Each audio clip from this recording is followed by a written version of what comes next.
I'm gonna murder a nephew upstairs. Hey guys, welcome back to my channel and welcome to another month of hits and misses. We've got a whole bunch of different kind of stuff this month around, kind of some things that I usually haven't talked about because I'm lame like that. But obviously we are discussing the month of June, and let's just get into the things that I have loved and the things that I've not loved so much. First things first, I don't even know if I've hauled this yet or not, but I've had it for a little bit and I wanted to talk about it.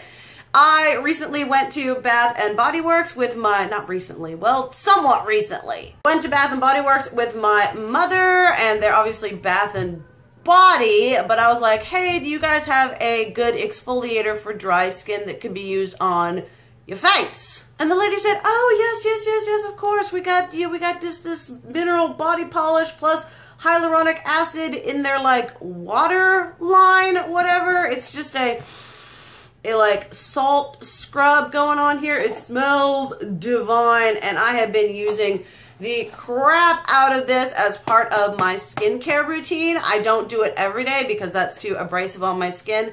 I do it 2, max 3 times a week, but when I use this, this is the only product that I have like washed my face with that after I do it, I don't necessarily need a moisturizer. I still put on a moisturizer because I'm excessive like that and I got really dry skin, but it makes my skin feel so like baby soft. I mean, I came out of the bathroom the first time I used this and I was going to my husband. I was like, touch my face. It tastes... Can't talk because I'm so excited. I was like, touch my face. It feels like a baby's butt. And he touched it and said, yes, indeed, it does feel like a baby's butt. It is just so soft and amazing. I love it. It smells amazing and it makes me so happy. My mom actually bought this for me, so thank you, Mommy. My face. Thanks you. Another favorite, also from Bath and Body Works. This is their Pretty as a Peach, which you can smell the fuzz on this. This is their 24-hour moisture ultra shea body cream.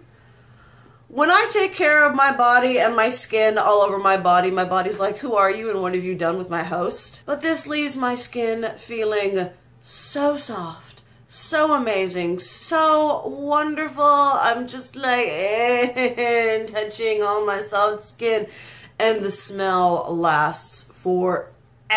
It was just amazing. I'm now converted to this amazing brand and need more from them. Then a skincare item that kind of did not work for me too well, dang nabbit. I got this at my local Marshall's, and this is the Glam Glow Super Cleanse Daily Clarifying Cleanser Mud to Foam. Now, I'm actually really glad that I didn't like this because Glam Glow is not cruelty-free. A subscriber was nice enough to let me know.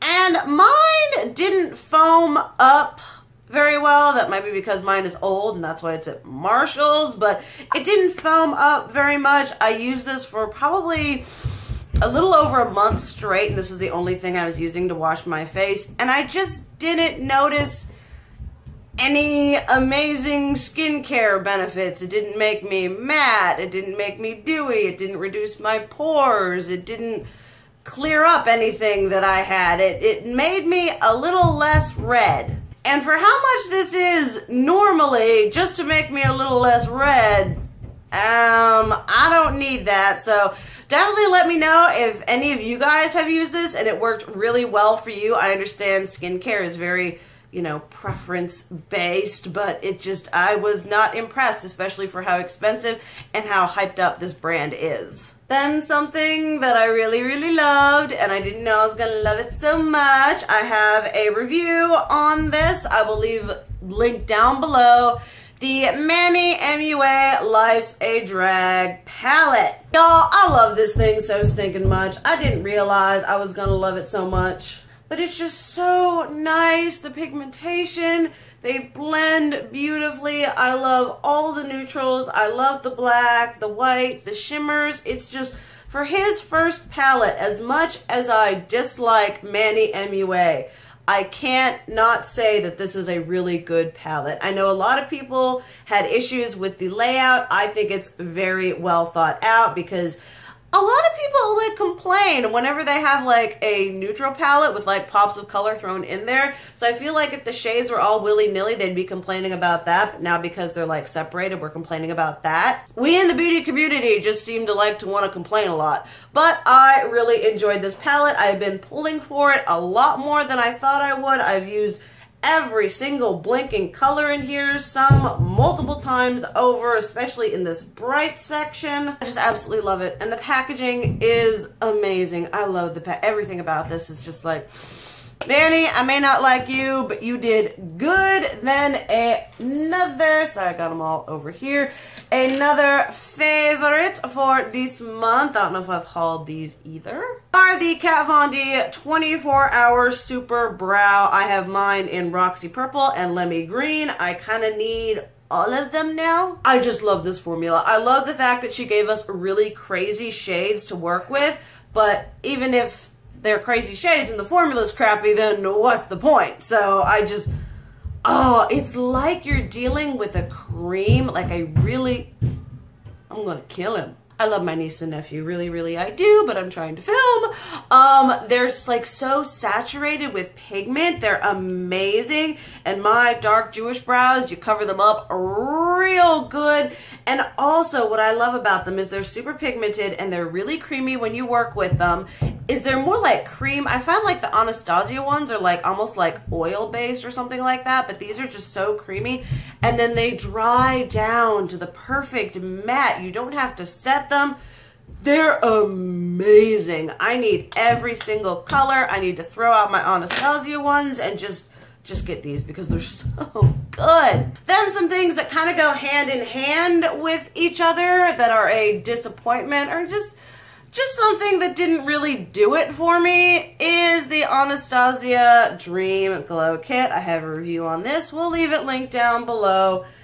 It's not that it's, well, let me be honest. I love the Anastasia Glow Kits. I love the Nicole Guerrero and the Ultimate Glow Kit, which is what these ones are most like. They are very glittery.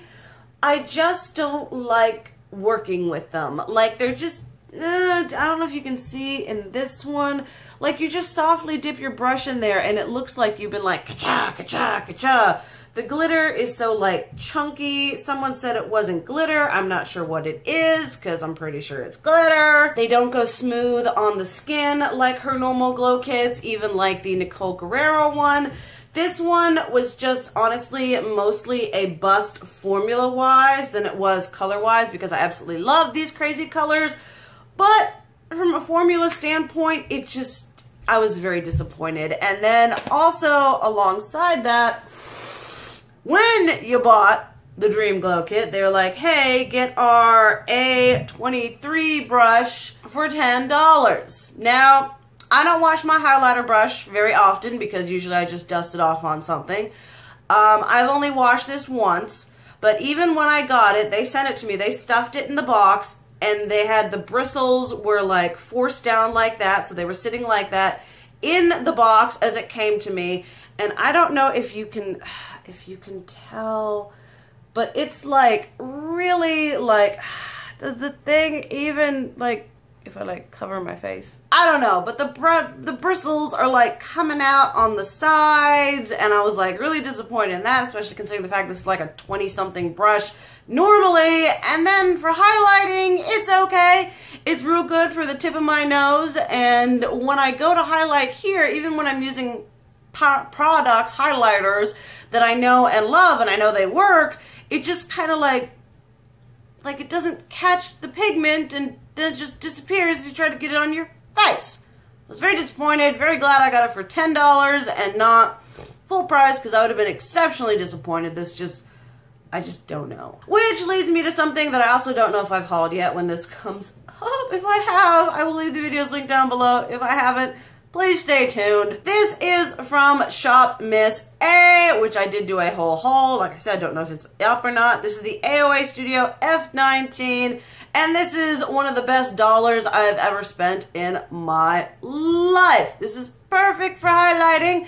It is soft and fluffy, but yet dense enough to deal with a bunch of different kinds of textures with highlighters. You just do the nose and you just, oh, it's so perfect. I just love this. I highly recommend getting at least this one. I haven't tried any of their other brushes, but this one's good. Then another brush that I'm kind of chagrined to show you guys because it is a Morphe product. Use my code. Oh wait, I'm not famous enough. Don't have enough subscribers to have a code. But this is the Morphe M165. I think I got this in a swap or something like that. And it is this like angled brush. It looks junky because I used it today. This is my favorite for doing my eyebrows. What I'll do is I'll start, because I've been doing the whole ombre brow recently, I will start with this one and kind of do in this part here. Then I'll take a thinner one and then do the black on the outside. But this one, it's so like, it has some give to it, but it's also really dense and like it's just very easy to get a nice precise line without it like going all over the place. So I was definitely very surprised at how much I love this. And you know, it's Morphe, but oh well. And then lastly, we'll end on kind of a negative note because, you know, I mean, YouTube loves being negative. So let's end on a negative note. I do have a review on this palette. We'll leave a link down below. I know that will be up first. It is the Urban Decay Born To Run palette. I do have it on my peepers today. It's not that it's a bad palette. Well, kind of. Not a terrible palette. I absolutely love this matte. Baja is amazing. I like this shade Still Shot, Riff. I mean, these ones are just kind of setting shades, so whatever. I am wearing, what am I wearing today? I am wearing Accelerate here. Then I went in with Big Sky, and then Good As Not. Wanderlust is under my whatever. It's just okay. I mean, the shade quality is and I went and do a whole thing. I won't talk too much about it because I do have the review, but it's like, it's constructed like a Vice palette, but it's not a Vice palette, but it is a Vice palette. Basically, Urban Decay knew they'd get a lot of flack if they released another Vice palette, so they're like, let's do what we do with a Vice palette, which is take just a crap ton of colors and throwing them in here and selling it out. But let's put all these cute little Instagram worthy shots here, package it differently and call it something else, and people will buy it, and I bought it. There's nothing fancy or unique about these shades. I have them all in all these color stories in Vice palettes. Check out my video for that comparison. And it's just kind of, I'm using it because, you know, I do like the color stories because that's why I bought it, because I had them in other palettes. And so I've been using it, but it's just, you know, wasn't amazing. Alright guys, there we have that wonderful for the month of June. Definitely let me know something you have either been loving or hating this month. I love to hear ideas, options, suggestions. That's the word I was looking for from you guys. Thank you so much for watching. I love you, and as always, keep it real. Mwah!